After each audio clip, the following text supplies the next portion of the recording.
Japan के एक गांव के बाहरी इलाके में जैन मास्टर हकुइन रहा करते थे। वह बहुत प्रसिद्ध थे और उनकी बड़ी प्रतिष्ठा भी थी। पूरा गांव उनका आदर सम्मान करता था। जब भी वे उस गांव में भिक्षा के लिए जाते थे, वहां के लोग उनका अभिवादन करते और उनका स्वागत करते थे। उनकी प्रतिभा का प्रकाश दूर दूर तक फैला हुआ था।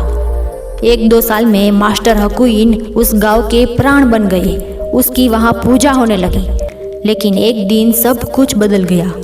हुआ यूं कि गांव में एक अविवाहित युवती गर्भवती हो गई और उसने एक बच्चे को जन्म दिया। जब उसके परिवार ने बच्चे के पिता के बारे में उससे पूछा तो उसने कहा कि यह जैन मास्टर हकुइन का बच्चा है। इस बात को सुनकर लड़की के पिता भड़क गए। उसने नगर के लोगों को इकट्ठा किया और जैन मास्टर हकुइन के यहाँ हमला करने के लिए सब चल पड़े। लोगों को बदलने में देर नहीं लगी। जो लोग कभी उनका सम्मान करते थे, वो मास्टर हकुइन को गाली गलौज करने लगे। उन्होंने हकुइन की कुटिया पर हमला बोल दिया और उसकी झोपड़ी में आग लगा दी। जैन मास्टर हकुइन बाहर बैठे थे। उसने कहा, क्या बात है, इतनी सुबह सुबह तुम लोग यहाँ क्या कर रहे हो? भीड़ में से एक आदमी आगे आया और उस छोटे से बच्चे को लाकर जैन मास्टर हकुइन की गोद में पटक दिया और कहा, हमसे पूछते हो कि क्या बात है, पहले इस बच्चे को पहचानो। हकुइन ने उस बच्चे को गौर से देखा और कहा, मैं इस बच्चे को नहीं पहचानता। कौन है यह बच्चा? मुझे नहीं पता। मास्टर हकुइन की बात सुनकर भीड़ हंसने लगी और पत्थर फेंकने लगी और कहने लगी कि कितना नादान और भोला बनता है। इस बच्चे की माँ ने कहा है कि यह बच्चा तुमसे पैदा हुआ है और इसीलिए हम सारे गांव के लोग यहाँ आए हैं। हमने तुम्हारी जो प्रतिमा बनाई थी वो खंडित हो गई। हम इस गांव में तुम्हारा मुंह दोबारा नहीं देखना चाहते। मास्टर हकुइन ने प्यार से उन लोगों की तरफ देखा। वैसे तो उसकी आंखें सदा प्यार से भरी हुई थी, लेकिन उस दिन उसका प्यार देखने जैसा था। लेकिन वे लोग उस प्यार को नहीं पहचान पाए क्योंकि वे क्रोध से भरे हुए थे। उस दिन वे लोग अपने क्रोध और निंदा में अंधे थे। मास्टर हकुइन हंसने लगे। गांव के लोगों ने हकुइन से फिर पूछा, कहो, ये बच्चा तुम्हारा ही है ना? मास्टर हकुइन ने सिर्फ इतना कहा, ऐसी बात है क्या? आप कहते हो तो ठीक ही कहते होगे। फिर गांव के लोग वापस लौट गए। फिर उसी दिन दोपहर को मास्टर हकुइन भीख मांगने उस गांव में निकले। लेकिन कौन देता अब उसे भीख?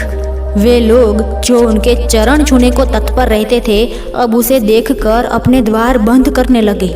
लोगों ने उसके ऊपर थूका, पत्थर और छिलके फेंकने लगे। मास्टर हकुइन चिल्ला चिल्ला कर कहने लगे कि होगा कसूर मेरा, लेकिन इस भोले बच्चे का कोई कसूर नहीं। कम से कम इसे तो दूध दे दो। लेकिन गांव में बच्चे को दूध देने वाला कोई नहीं था। फिर हकुइन उस घर के सामने खड़े हो गए जिस घर की लड़की ने उस पर आरोप लगाया था। वह वहां जाके चिल्लाने लगे कि कम से कम इस बच्चे को दूध दे दो। इस बच्चे का क्या दोष है?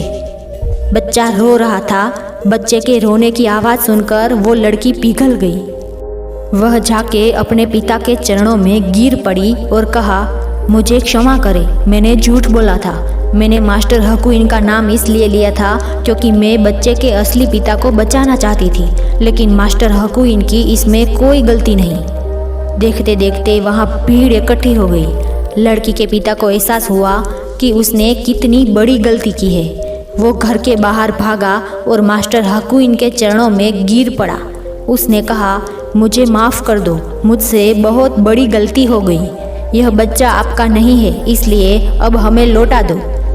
हकुइन ने कहा, ऐसा है क्या? बच्चा मेरा नहीं है क्या?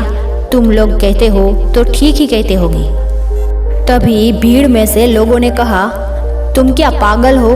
आपने आज सुबह ही इनकार क्यों नहीं किया कि ये बच्चा आपका नहीं है? हकुइन ने उत्तर दिया, इससे क्या फ़र्क पड़ता है कि बच्चा किसका है? तुमने एक झोपड़ा तो जला ही दिया था और मुझे तो गालियाँ दे ही चुके थे। अब मैं कहता कि मेरा बच्चा नहीं है तो तुम एक झोपड़ा शायद और जला देते और एक आदमी को शायद और गालियाँ देते। लोगों ने कहा, बच्चा तुम्हारा नहीं था, फिर भी सभी ने तुम्हारी निंदा की, तुम्हारा अपमान किया। फिर भी तुमने कुछ क्यों नहीं कहा? मास्टर हकुइन ने उत्तर दिया, यदि मैं आपकी निंदा से चिंतित होता तो मुझे आपके सम्मान की भी चिंता होती। मैं वही करता हूँ जो मुझे सही लगता है, आप सब वही करते हैं जो आपको सही लगता है। कल तक आपने मेरा सम्मान करना सही समझा तो आपने किया, आज तुम लोगों ने मेरा सम्मान करना सही नहीं समझा तो तुमने नहीं किया। लेकिन मुझे आपके सम्मान या अनादर से कोई फर्क नहीं पड़ता। लोगों ने कहा, तुम्हारी अच्छी खासी प्रतिष्ठा चली गई, आज हर कोई सोचता था कि तुम एक बुरे इंसान हो। मास्टर हाकुइन ने उत्तर दिया, मैं न तो बुरा हूँ और ना ही अच्छा हूँ, मैं बस खुद हूँ। मैंने अच्छे और बुरे के इस विचार को छोड़ दिया है। लोग क्या कहेंगे, इससे ज़्यादा बदतर वृत्ति और कोई हो ही नहीं सकती। जो लोग भी इस चिंता में पड़ जाते हैं कि लोग क्या कहेंगे, वे भीड़ की तरह रह जाते हैं और उन्हीं में मर जाते हैं। वे कभी सत्य की खोज नहीं कर पाते। दोस्तों, लोग क्या कहेंगे एक ऐसी खतरनाक बीमारी है जिससे भारत की ज़्यादातर जनसंख्या चिंतित और परेशान रहती है, क्योंकि हमारे यहाँ किसी की प्रतिष्ठा हमेशा इस बात पर निर्भर करती है कि लोग क्या सोचते हैं और लोग क्या कहते हैं।